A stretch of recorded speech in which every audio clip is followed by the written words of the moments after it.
I am Hermes, messenger of the gods, here to bring her message from the great mother Sophia. So, we must point out what heals the world, not what destroys the world. This is because our point of intention is our point of attraction.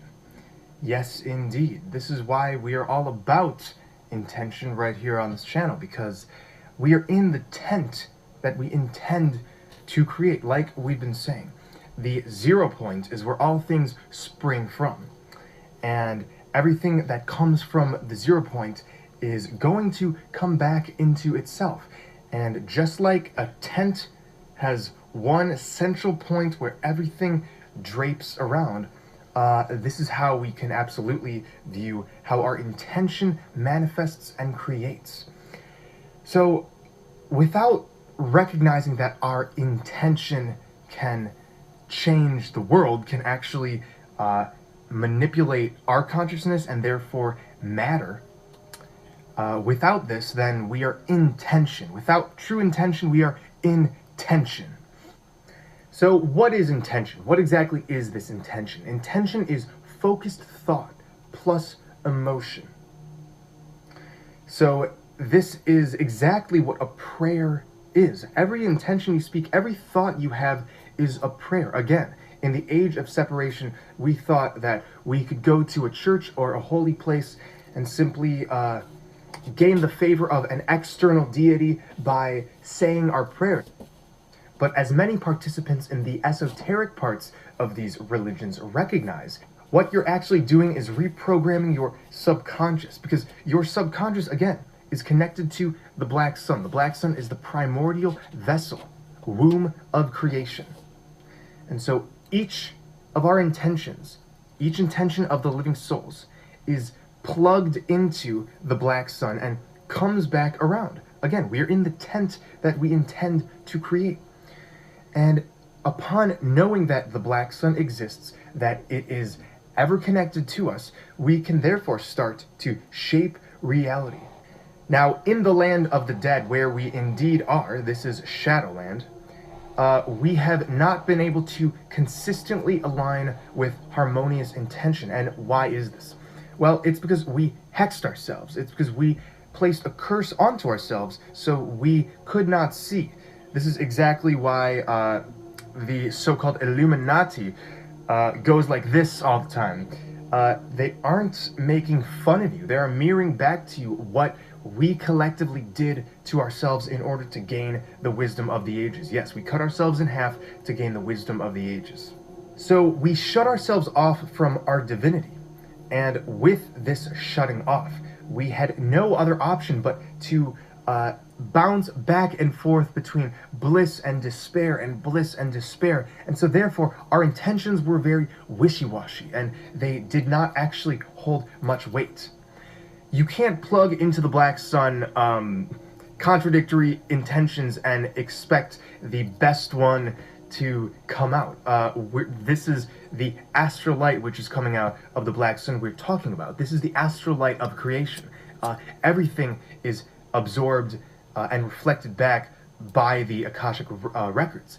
So this is exactly why we had to spill our blood over our divine intent. We had to take the 0 point of our bodies, and we had to place that on the intention of, I intend to bring forth heaven on earth. I intend to release all living souls from bondage. I intend to reclaim my divinity. And with this reclamation, we are opening up both of our eyes. Again, the softening of the eyes is here. The softening of the eyes is absolutely here. And by the way, I would love to hear if anybody else is experiencing the softening of the eyes. It is very, very exciting. But with our curse being lifted, we can now bask in the glory of our true intentions. We no longer have to be in tension any longer. Now, intentions innately aren't harmonious. Intentions can be stemming from this I'm better than you kind of standpoint. They can stem from jealousy, from possession, from the perspective of trying to let the world bow down towards you. This eventually always comes back around. And yes, we are talking about karma. We are talking about the law of attraction.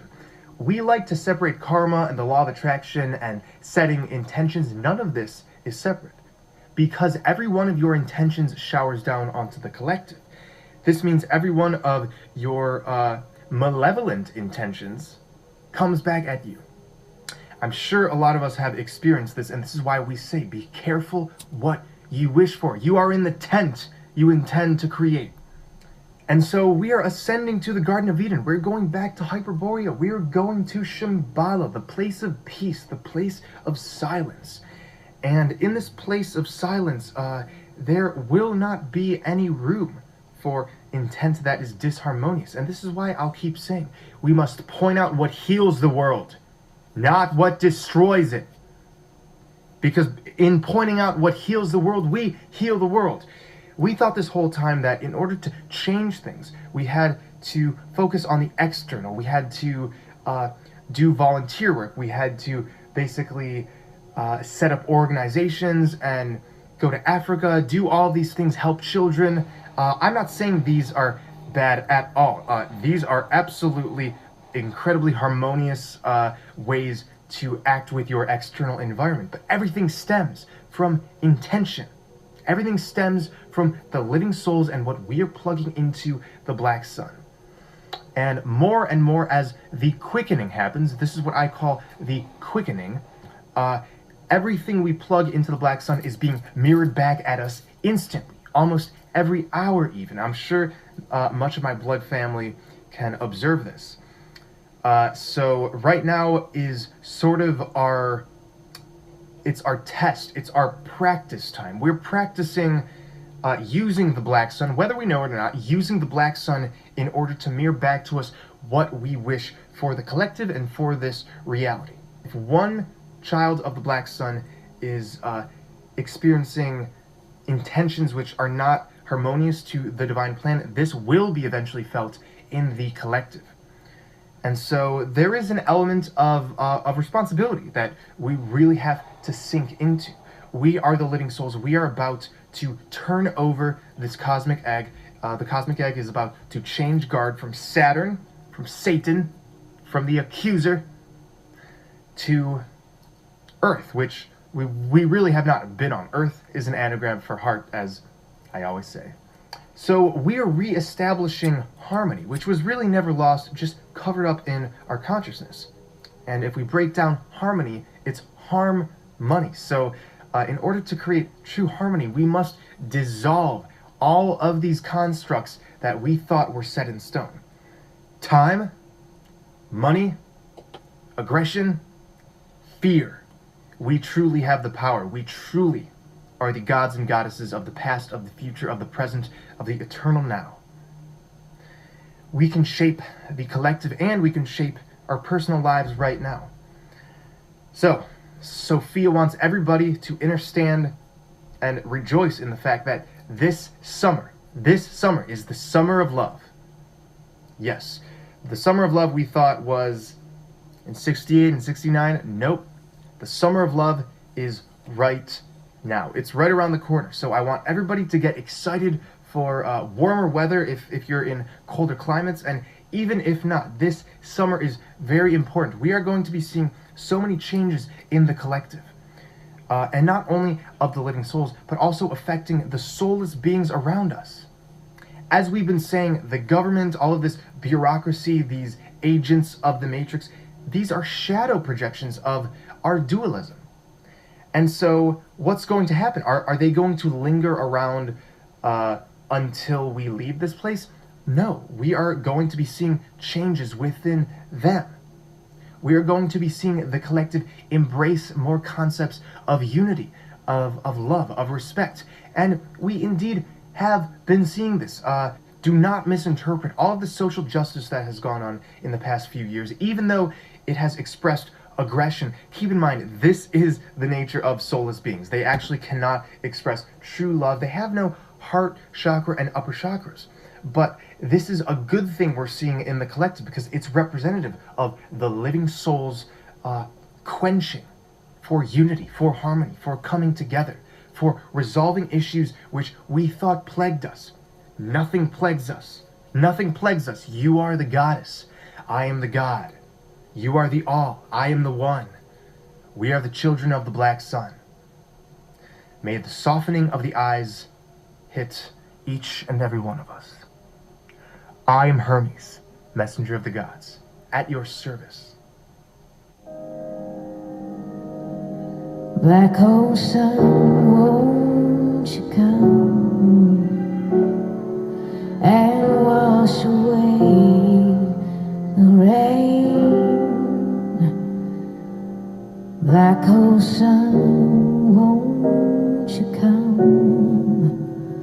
Won't you come? Won't you come? All of the pieces have been fit together. We won. We did it. If you don't know what I'm talking about, I'll summarize it for you. You're living in an illusion. The aurora borealis is not just some charged light in the atmosphere. It is the conglomeration of your heart energy. Those who perform blood over intent are going to be swept up by this emerald ray. And then, when the time comes, by 2020, we will be transported by activating our Merkabas and going back to a past time in which none of this dualistic BS was here. I am Hermes, messenger of the gods. As I explained in my video on the merging of timelines, we are collectively erasing this construct with our intention of releasing all living souls from bondage. This is the power of the 144,000. Because this environment is a reflection of us, when we decide to leave this construct, a part of the timelines our higher selves instilled within us, we then come together as we are now on the Ethernet in order to connect and perform our powerful magic that shall let us ascend. I explained that the ascension will not be anything like we've thought. We will be creating our own spaceships, our own time-traveling devices, through fully activating our Merkabas. The Merkaba is the divine light vehicle used by ascended masters to connect with and reach those in tune with the higher realms. Mer means light, Ka means spirit, and Ba means body. So Merkaba means the spirit body surrounded by counter-rotating fields of light.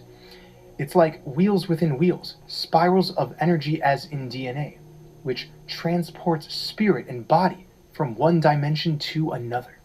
This is the true chariot of the gods that is described throughout scripture and mythology. This is Ezekiel's wheel. The Merkaba is the vehicle of ascension designed to transition you to your etheric body, to assist in the attainment of higher levels of conscious awareness, and, as what we're going to be doing, transitioning between dimensions and realities. By performing blood over intent, we are slowly activating these vehicles. As the great remembrance unfolds, we shall all become more and more unified. Then, by 2020, the aurora borealis will fill the sky, and after seeing this emerald color, we shall all leave this matrix together at the same time, in our light vehicles, in our Merkabas. It was mentioned in a recent comment that Merkaba in Arabic means ship. This is no coincidence. We are grateful to the Mother Goddess, the Divine Sophia, for revealing herself once again. We shall bask in the glory of Hyperborean solitude, but even before that, right now, we are growing, we are expanding. Each day the energy is getting more and more powerful. How glorious. I mean, we get to make our own ships in order to sail out of this construct of dualism. Humming through haze, feeling these days, humming through haze, feeling these days.